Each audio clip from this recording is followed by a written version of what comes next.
أعوذ بالله من الشيطان الرجيم.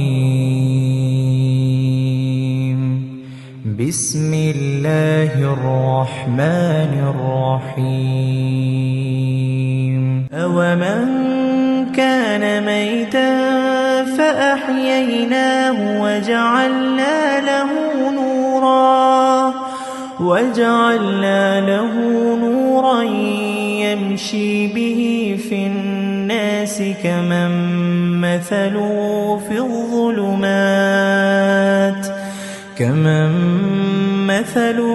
في الظلمات ليس بخارج منها كذلك زين للكافرين ما كانوا يعملون وكذلك جعلنا في كل قرية أكابر مجرميها ليمكروا فيها وما يمكرون إلا بأنفسهم وما يشعرون. وإذا جاءتهم آية قالوا لن نؤمن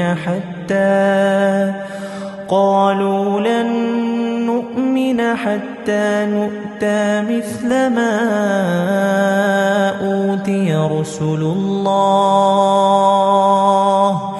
الله أعلم حيث يجعل رسالته سيصيب الذين أجرموا صغار عند الله وعذاب شديد بما كانوا يمكرون.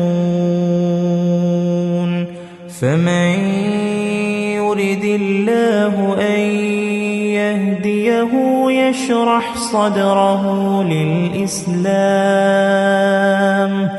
ومن يرد أن يضله يجعل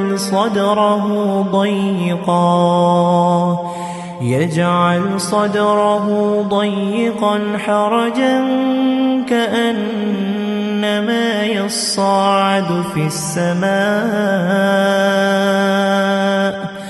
كذلك يجعل الله الرجس على الذين لا يؤمنون. وهذا صراط ربك مستقيما قد فصلنا الآيات لقوم يذكرون. لهم دار السلام عند ربهم وهو وليهم بما كانوا يعملون. ويوم يحشرهم جميعا يا معشر الجن قد استكثرتم من الإنس وقال أولياؤهم من الإنس ربنا استمتع بعضنا ببعض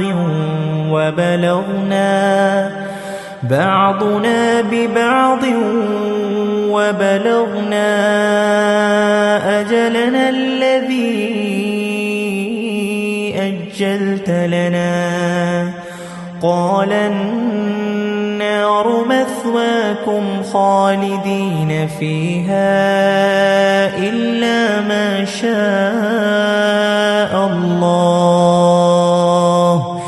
إن ربك حكيم عليم. وكذلك نولي بعض الظالمين بعضا بما كانوا يكسبون. يا معشر الجن والإنس ألم يأتكم رسل منكم يقصون عليكم آياتي وينذرون يرسلونكم لقاء يومكم هذا قالوا شهدنا على أنفسنا وغرتهم الحياة الدنيا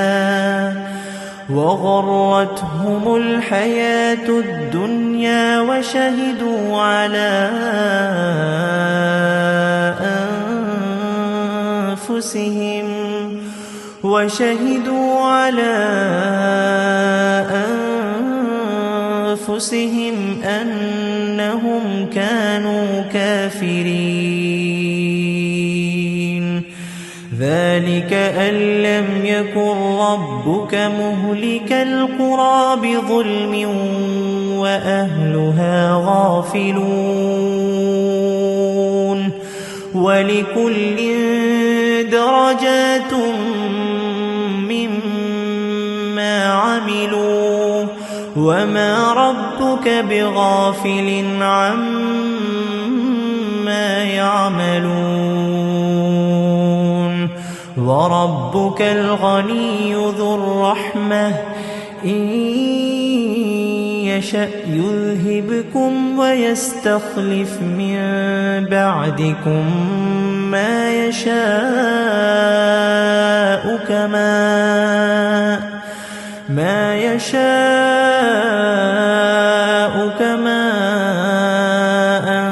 أنشأكم من ذرية قوم آخرين